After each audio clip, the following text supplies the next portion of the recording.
ধানের শীষের বিকল্প নাই, ধানের শীষের বিকল্প নাই। আরে প্রতীক কি আছে? আরে কোন সে প্রতীক?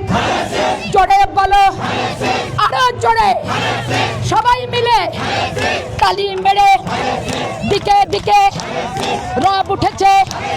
বটতলাতে, আজয়পুরে, রামকৃষ্ণপুর, একচেটিয়া, হেপ ঝুলে, পাইকরতলায়, বলো বলো, আরো জড়ো, কোন সে প্রতীক? খালেদা জিয়ার, তারেক রহমানের, জিয়াউর রহমানের, স্বাধীনতার ঘোষক জিয়ার প্রাণের চেয়ে প্রিয় প্রতীক।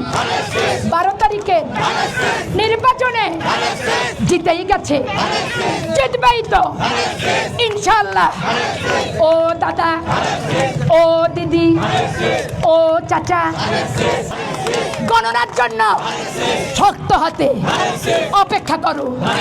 জিতার রেজাল্ট, জিতার রেজাল্ট, জিতার রেজাল্ট শপথ মনে এইখানেতে।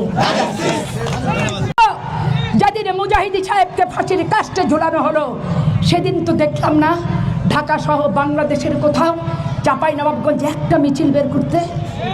আবার দেখেন ওনাদের আমির হামজা বলে 16 বছরে আপনারা পারেননি বালির ট্রাক বেগম খালেদা জিয়ার বাসা থেকে সরাতে, আবার লেকচার দিচ্ছেন। কেন লেকচার? এই কারণে দিচ্ছি, তোমরাও পারোনি 64টা ডিস্ট্রিক্টের তোমাদের জামাত অফিসের তালা খুলতে, তোমরাও পারো নাই মগবাজারে তোমাদের জামাত ইসলামের অফিসের তালা খুলতে, তোমরাও কিন্তু পারো নাই। এখন তোমরা ইলিয়াস আলীর অপহরণ দিয়ে, আজকে চৌধুরী আলমের অপহরণ দিয়ে, সুমনকে অপহরণ দিয়ে বাংলাদেশ আজকে সন্ত্রাস মুক্ত, স্বৈরাচার মুক্ত, ছাপ্পা সিল মুক্ত হওয়ার পরে একবারে মনে হচ্ছে ক্ষমতায় ওনারা চলে আসছেন। এখন তারা বলে জাতীয় পার্টিকে নেওয়া হবে না, অমুককে দেওয়া হবে না। এগুলোর কথার কারণটা কি? কারণটা হচ্ছে উনি সেকেন্ড হতে চায়। এখন ভাই সেকেন্ড 12 সিট না 20 সিট না 10 সিট না 3 সিট, এটা আল্লাহ ছাড়া কি কেউ বলতে পারে? আর ভোটাররা সেই ভোটের সময় ছাড়া কি বলা যাবে? কিন্তু ওরা বলছে আমরা ক্ষমতায় আছি, আমরা ক্ষমতায় আসবো। ফরেন রিলেশন আমাদের খুব ভালো। রিলেশন কার সাথে? পাকিস্তান, জাহেলিয়ার যুগ, 71-এর মুক্তিযুদ্ধ করেছি যাদের, যেই রাষ্ট্রের বিরুদ্ধে, সে আছে তাদের সাথে। কে আছে? তুরস্ক। ভাই এগুলো শুনছেন যে আন্তর্জাতিক কোনো রাষ্ট্র? কে আছে? মিশর। কে আছে? চায়না। কে আছে? ভারতও নাকি তলে তলে বলছে ওদের সাথে সাক্ষাৎ হচ্ছে। রয়টার্স একটা খবর বাইর করছে। আবার ওরা বলছে কি দিল্লি না ঢাকা, ঢাকা না দিল্লি, স্লোগানে কিন্তু পাখা, ঢাকা না দিল্লি, দিল্লি না ঢাকা। আবার ভারতের সাথে চুপি চুপি বলো কেউ জেনে যাবে, জেনে যাবে, জেনে যাবে, এই স্লোগানের ভিতরে কিন্তু তারা আছে। এখন তাদেরকে আপনি কি বলবেন? তারপরে ইনকিলাব মঞ্চ, বেটা ছেলে বোরখার ভিতর থেকে বেরিয়েছে। ভাই জীবনে দেখিনি হেজাব। আমরা মহিলারা ট্র্যাডিশনাল মুসলমান, যে যতটুক পারি দিই, যেটুক পারি না আল্লাহর কাছে ক্ষমা চেয়ে নিই। এখন মেয়েদের অঙ্গ প্রত্যঙ্গ নিয়ে ছেলেরা স্লোগান দিচ্ছে, আর ওই একবারে বোরখা পরিহিত মহিলারা নিজেদের অঙ্গ প্রত্যঙ্গ নিয়ে তার উত্তর দিচ্ছে। বাপ দাদা 14 গোষ্ঠীর আমলে এরকম দেখিনি যে আমার অঙ্গ প্রত্যঙ্গ নিয়ে আমি ছেলেদের স্লোগান দিতে দেখবো, দুটো থাপ্পড় না মেরে ওই আবার আমার অঙ্গ প্রত্যঙ্গ নিয়ে আমি তার উত্তর দেবো। আমি তো স্ট্রেট মেরে দেবো কষায় একটা থাপ্পড় সারা জীবন। ভাই আমি মেয়েদেরকে অসম্মান যারা করে, আমি ছোট্টবেলা থেকে তাদেরকে কোনোদিন কোনো জায়গায় প্রতিবাদ ছাড়া ফেরত আসেনি।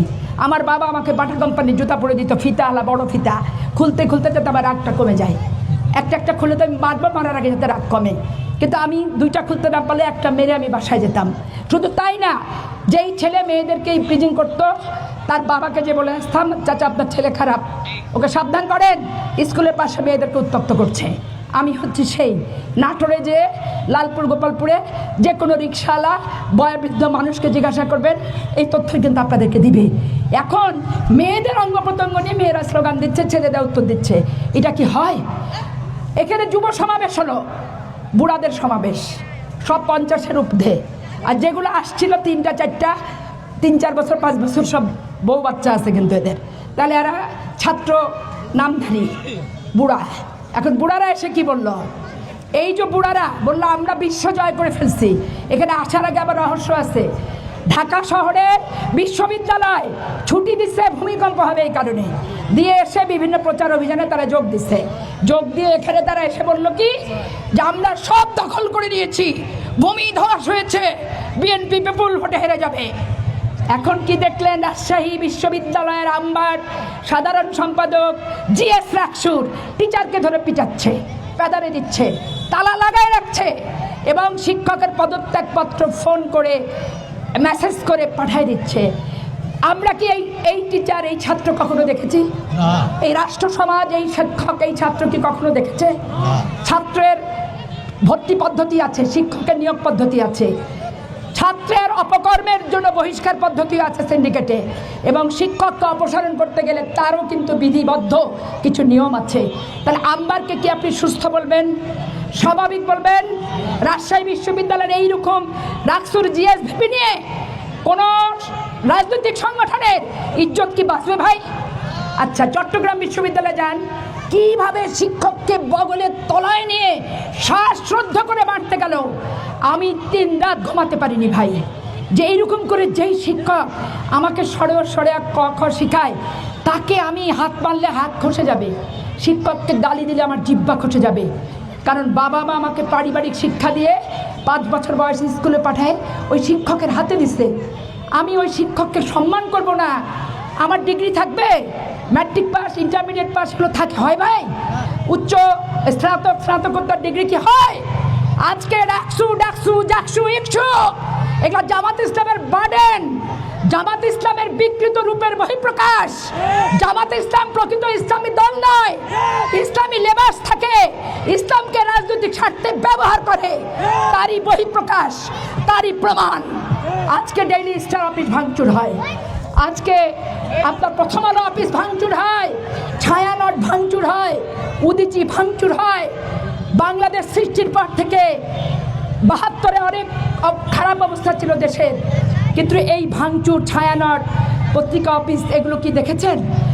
শেখ মুজিব পত্রিকা বন্ধ করে দিয়েছে, 3-4টা পত্রিকা ছেড়ে। কিন্তু এইভাবে রাতের অন্ধকারে ওই ছেলেগুলো যেভাবে ভাঙছে, এরকম ভাঙতে কি দেখছেন? বাংলাদেশকে নিশ্চয়ই তালেবানের রাষ্ট্র পরিণত করতে চান না। যদি না চান, আপনি আবার বলছেন আপনি হঠাৎ করে আসলেন, 1 বছর কোথায় ছিলেন? কেন জি সোহেল কমিশনার, আমি যে তোমার বাসায় চিনো, তোমার বউ আমাকে পাতলা কালাইয়ের ডাল, কই মাছের ঝোল আর বড়ি বেগুনের তরকারি খাওয়াইলে, এটা তুমি নবাবগঞ্জের লোককে কইছো না? এটা কহো যে 1 বছর আমি তোমার বাসায় ছিলাম। সেইটা না বলে বক্তৃতা মারতে গেলে তো হবে না। এখন দেখেন তারা কি বলতেছে যে হারুন এমপির নামে কোনো মামলাই নাই, ওই টিনের মামলা আর একটা গাড়ির মামলা।